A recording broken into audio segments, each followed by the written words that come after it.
I wasn't around when the trouble started. I'd already left.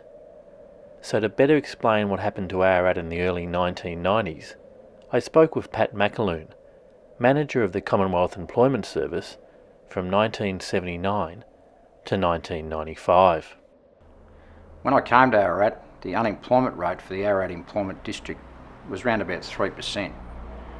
And basically, for the next decade, it didn't change very much at all. We had one of the lowest unemployment rates in the state, in the nation. We were very much envied by our neighbouring centres.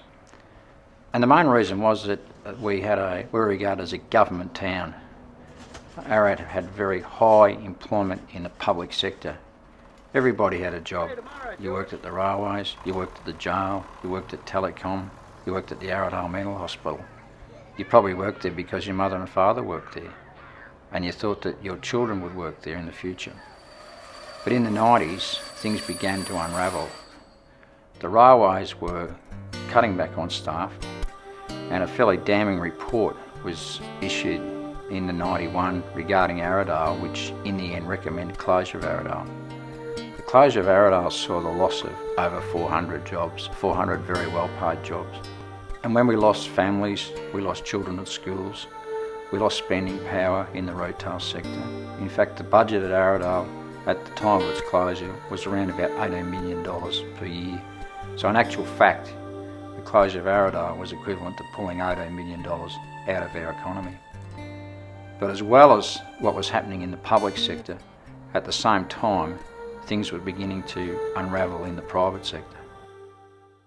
To rub salt into an already wounded town, a local manufacturer who had just formed a lucrative partnership with a large American corporation was forced to sever ties. Pt.2, Managing Director, explains. CTA was internationally renowned as a quality electrical harness builder that serviced the automotive industry requirements here in Australia.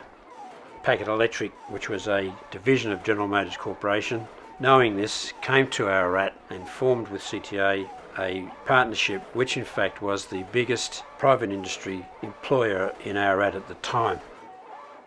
Then a catastrophe came in 92 with a sudden downturn in manufacturing industry, which meant Packard CTA closed its doors and 165 people lost their jobs.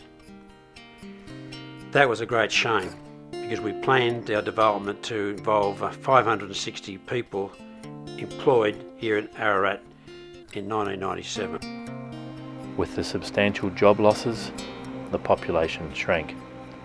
10% of residents fled over 5 years. A school closed. Shops lay empty in the main street. You nearly couldn't give a house away, let alone sell one. Footy teams with 60 years of tradition disappeared. And God forbid, one of the 7 pubs closed its doors. No longer was there a pub for every 1,000 head of people. Things were really crook.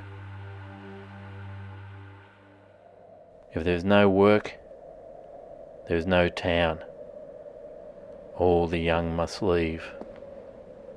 What's left is fragments. Fragments of a once vibrant community and the dream of a life in the country.